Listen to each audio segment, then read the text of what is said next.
তিনটি বিষয়ের প্রতিবাদে নির্বাচন কমিশনের ইসির বাইরে দ্বিতীয় দিনের মতো ঘেরাও কর্মসূচি পালন করছে ছাত্রদল। সোমবার ১৯ জানুয়ারি দুপুরে আগারগাঁওয়ের নির্বাচন ভবনের সামনে তারা অবস্থান নেন। ছাত্রদল সভাপতি রাকিবুল ইসলাম রাকিবের নেতৃত্বে তারা ঘেরাও কর্মসূচি পালন করছেন।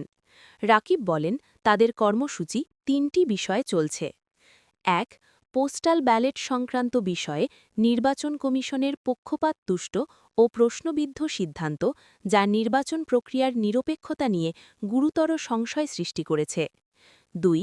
বিশেষ একটি রাজনৈতিক গোষ্ঠীর চাপের মুখে দায়িত্বশীল ও যৌক্তিক সিদ্ধান্তের পরিবর্তে হঠকারী ও অদূরদর্শী সিদ্ধান্ত গ্রহণ, যা কমিশনের স্বাধীনতা ও পেশাদারিত্বকে প্রশ্নবিদ্ধ করে। ৩.